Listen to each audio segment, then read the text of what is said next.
Саламатсыздар ма оқушылар? Бүгінгі сабағымыздың тақырыбы тұрлаусыз мүшелер. Бүгінгі сабақтан біздер тұрлаусыз мүшелер туралы толық мағлұмат алатын боламыз. Енді сөйлем мүшелері дегеніміз не? Сөйлем құрамындағы нақты сұраққа жауап беретін толық мағыналы сөздерді біздер сөйлем мүшелері дейміз. Сөйлем мүшелері тұрлаулы және тұрлаусыз болып екіге бөлінеді. Тұрлаулы мүшелерді білеміз. Біздер оның екеуін, бастауыш және баяндауышты өткен сабақтардан жақсылап оқып ажырата аламыз.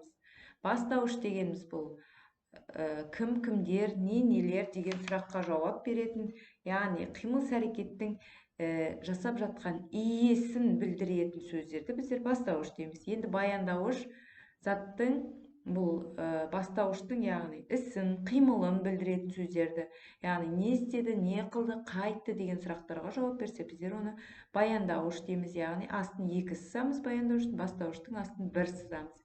Енді біздер бүгін тұрлаусыз мүшелермен танысамыз. Тұрлаусыз мүшенің өзі толықтауыш, анықтауыш, пысықтауыш болып үшке бөлінеді. Енді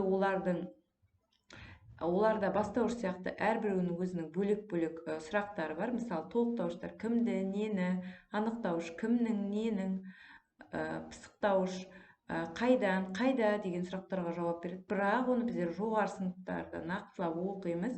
Әзірше тек қана барлық тұрлаусыз мүшенің астын ирек сызықпен сызатын боламыз. Енді біздер қазір мына видеоны тамашалайық. Мүшелері әр отбасы мүшесінің өз орны болады. Яғни әр мүшенің белгілі бір рөлі болады ғой. Иә, осылар сияқты сөйлем құрамындағы сөздердің де белгілі бір атқаратын қызметі бар. Сондықтан оларды сөйлем мүшелері деп атайды. Сөйлем құрамындағы толық мағынасы бар, нақты сұраққа жауап беретін сөздер сөйлем мүшесі болады. Мысалы, біз мектепке автобуспен барамыз. Осы сөйлемдегі әрбір сөздің толық мағынасы бар. Әрқайсысы нақты сұраққа жауап береді. Демек, бұл сөздердің барлығы сөйлем мүшесі бола алады. Қайтадан ағашқа назар аудар. Ол барлық уақытта бір қалыпта бола ма? Жоқ, қыста жапырақтары болмайды. Дәл қазір гүлдері жоқ. Ағашты барлық уақытта ағаш етіп көрсететін негізгі тұрақты бөліктері қайсы? Тамыры, діңі, бұтақтары. Сөйлемде де дәл солай. Сөйлемді жасауға негіз болатын мүшелер бар. Оларды тұрлаулы мүшелер деп атайды. Тұрлаулы мүшелер атқаратын қызметіне қарай бастауыш және баяндауыш деп бөлінеді. Сөйлемнің кім немесе не туралы екенін көрсететін негізгі мүшесін бастауыш дейміз. Бастауыш кім, не, кімдер, нелер деген сұрақтарға жауап береді. Біз мектепке автобуспен барамыз. Сөйлем біз туралы. Әрі біз сөзі кімдер деген сұраққа жауап береді. Сондықтан біз бастауыш. Астын бір сызықпен сызамыз. Бастауыш арқылы баяндалатын іс-әрекетті, қимылды баяндауыш дейміз. Мысалы, біз не істейміз? Барамыз.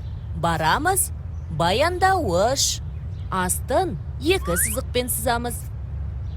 Ағаштың жапырақтары мен гүлдері сияқты сөйлем құрамында да болуы міндетті емес. Бірақ керек кезінде сөйлем құрамында қолданылатын бастауыш пен баяндауыштан басқа мүшелерді тұрлаусыз мүшелер деп атайды. Сонда мектепке және автобуспен деген сөздер тұрлаусыз мүшелер ғой.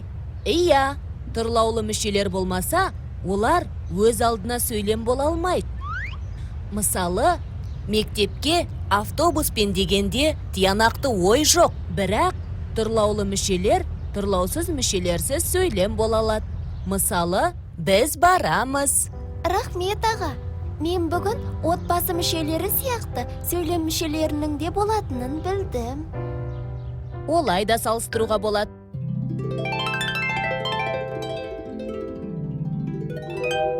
Қайталайық. Жақсы оқушылар, енді сөйлемдегі бастауыш пен баяндауыштан басқа сөйлем мүшелерін біздер тұрлаусыз мүшелер деп атаймыз. оларға қандай, кімге, неге, қашан, қайда, тағы да басқа осындай сұрақтар қойылады. Осы ережені мұқият жаттап алайық. Енді ары қарай сабағымызды жалғастырамыз. Оқулығымыздың 106 бетіндегі 21 жаттығуға мұқият назар салайық.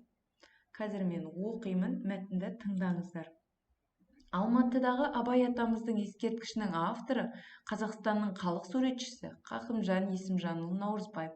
Ұлы Отан соғысшылары республикамыздың үкіметін басқарған Нұртас Оңдасынов Қостанай облысын іссапармен аралай жүріп, Ұзынкөлге де соғады. Аудан басшысының кабинетінде саз балшықтан жасалған әртүрлі мал пішіндеріне көзі түседі. Мұны жасап жүрген кім дейді? Бірден. Сөйтсе олардың иесі Қақымжан есімді балаң жігіт екен. Оқуға жүр дейді. Ол үйде жұмыс істейтін өзі ғана екен, анасы мен жас бауырларын тастап кете алмайтынын айтады. Нұртас аға Алматыға оралысымен Қақымжанның отбасына мемлекет тарапынан жағдай жасатып, өзін Мәскеу көркем сурет училищесіне оқуға жібертеді. Қақымжан аға мүсін өнерінің қас шебері еді. Оқулықтарыңызда 107 бетте көріп отырғандай Шоқан Уәлиханов, Абай, Жамбыл барлығын ескерткішін жасаған осы кісі екен. Яғни оған не істеді? Мәтіннің кейіпкері Нұртас Оңдасынов ағамыз көмектескен. Соның арқасында ол талантты кісінің болашағын жасады. Ары қарай оның дамуына, оқуына үлкен мүмкіншілік берді. Енді жаттығулар жазамыз.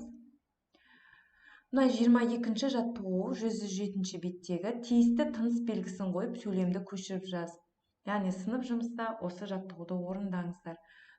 Нұртас аға Ұзынкөлге келді, ол Қақымжанға көмектесті, оны Мәскеуге оқуға жібертті. Енді осыған тиісті өздеріңіз нүктесін қойып, неше сөйлем бар екен ажырата қойыңыздар.